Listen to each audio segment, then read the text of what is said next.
جب دیکھا کہ یہ تو نظریے کی جماعت پیدا کر رہا پیغمبر، تو انہوں نے مکے میں داخلہ بند کر دیا، مسجد میں داخلہ بند کر دیا۔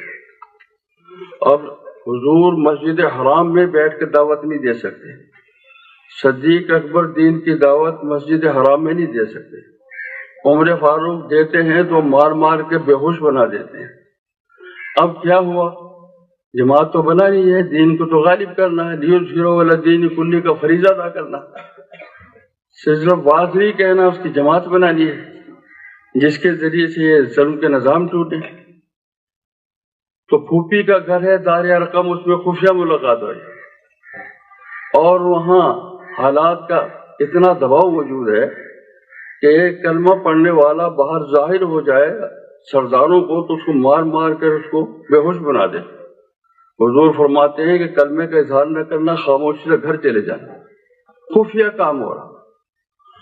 اور پھر یہ تاجر لوگ بازار لگاتے تھے مکے سے باہر 15-20 میل باہر، جہاں سارے راستے شہروں کے ملتے تھے، طائف اور ادھر سے مدینہ اور سارے علاقے کے خریدار آتے تھے، مہینوں مہینوں کا وہ بازار لگتا۔ تو نبی اکرم صلی اللہ علیہ وسلم انقلابی جماعت بنانے کے لیے، جو اللہ کا حکم ہے کہ سرداران ظالم مکے کے سردار جو بد اخلاق متکبر اور سمجھے طبقاتی لوگ ہیں، ان کا نظام توڑنا ہے۔ میرے دوستو، تو وہاں حضور بیٹھ جاتے، راستوں پہ صحابہ بیٹھ جاتے، مدینے کے نوجوان کو لے کر آ رہے ہیں، طائف کے نوجوان کو لے کر آ رہے ہیں حضور کے پاس، اور وہاں سے وہ دین اسلام سیکھ کر اپنے اپنے قبیلوں میں جاتے ہیں۔ اس طرح مدینے میں دین پہنچا۔ انقلاب سے پہلے 13 سال حضور نے اپنے شہر میں گزارے، لیکن 83 84 85 آدمی سے زیادہ نہیں بنا سکے۔ نظام ظلم کو ہو، دعوت نہیں چلتی اس طرح سے۔ اور جب غلبہ دین ہو گیا، فتح مکہ ہو گیا، 6 سال کی جنگوں کے بعد غلبہ دین کے لیے اس نظام کو توڑنا ضروری تھا، تو اس کو شکست ہوئی۔ تو حضور نے، تاریخ میں واقع آتا ہے کہ نبی اکرم صلی اللہ علیہ وسلم جب مکے کو فتح کرنے کے ارادے سے جا رہے ہیں تو راستے میں ایک کافر ملا۔ اس نے کہاں جا رہے ہو؟ کہنے لگے یہ مکے کے سرداروں سے جنگ ہے، ان فتح کرنا ہے۔ تو اس نے کہا کہ وہ تو غریب لوگ ہیں، تجارتی لوگ ہیں، وہاں سے آپ کو کوئی مال غنیمت نہیں ملے گا، اور وہاں حسن و جمال بھی نہیں ہے، وہاں سے آپ کو لونڈیاں مال غنیمت میں نہیں ملیں گی۔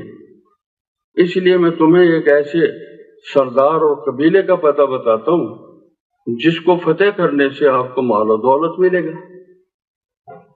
تو حضور نے پوچھا ہے کیا باتیں کر رہا تھا؟ تو انہوں نے وہ باتیں بتا دی۔ حضور نے فرمایا کہ بیوقوف ہے، سمجھتا نہیں، ہمارا انقلاب کا مقصد مال لوٹنا نہیں ہے، کسی قوم کو ذلیل کرنا نہیں ہے، ہمارا تو ظلم مٹانا ہے، مظلوم کی مدد کرنا ہے۔ چنانچہ جب فتح مکہ کے لیے فوج داخل ہوئی تو حضور نے فرمایا دیکھو، جو مشرکین فوج بن کے پہلے آتے تھے اور اب وہ پناہ لینے کے لیے مسجد حرام میں داخل ہو جائیں گے تو ان سے لڑنا نہیں، اور جو فوجیں پہلے لڑنے آتی تھی بدر میں اور احد میں، وہ اگر آج اپنے گھروں کے دروازے بند کر لیں گے تو ان کو کچھ نہیں کہنا، اور جو لوگ سفیان سردار ہے وہاں کا، وہ پناہ جن کو دے دے اس سے لڑنا نہیں، ہاں جو انقلاب مخالف ہو ان کو پکڑنا یا ان سے لڑائی کرنا۔ چنانچہ فتح مکہ کے موقع پر کچھ سپاہی مجاہدین جو قریش مکہ کے تھے، وہ جذبہ لڑائی میں اپنے وطن کی جنگ لڑ رہے تھے، حضور کے مقابلے میں ہتھیار نہیں ڈالے، وہ پکڑے گئے، حضور کے پاس لائے۔ حضور نے پوچھا ان سے کہ اب تمہارے ساتھ کیا کیا جائے؟ انہوں نے کہا کہ ہمارا تو قانون یہ ہے کہ اگر ہم آپ پہ غالب آ جاتے تو آپ کے سپاہیوں کو ہم قتل کرتے، آپ ہم پر غالب آ گئے ہیں، آپ ہمیں قتل کریں۔ نبی اکرم صلی اللہ علیہ وسلم فرمایا جاؤ، ہم نے تمہیں کچھ نہیں کہنا، اف بھی نہیں کہنا۔ واپس چھوڑ دیا ان کو۔ کچھ عرصہ کے بعد میں وہ واپس آئے اور کہا کہ یا رسول اللہ آپ ہمیں مسلمان بنا لیں۔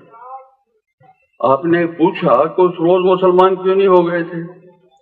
فرمایا کہ اس روز ہم مسلمان ہوتے تو ہمارے بارے میں رائے ہوتی کہ جان بچانے کے لیے مسلمان ہو گئے۔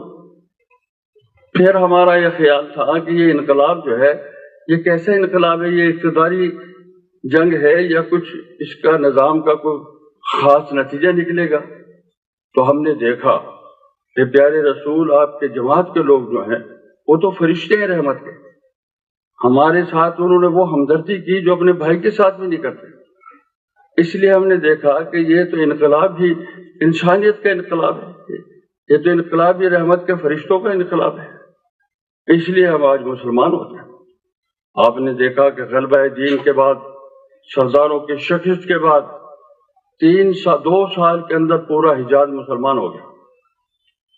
کلام پاک میں آیت نازل ہوگی اذا جاء نصر اللہ والفتح ورأیت الناس یدخلون فی دین اللہ افواجا، خاندان کے خاندان، فوجوں کی فوجیں آ کر مسلمان ہو رہی ہیں، اور کہاں ایک ایک آدمی کو تلاش کر رہے ہیں اور وہ مسلمان نہیں ہوتے۔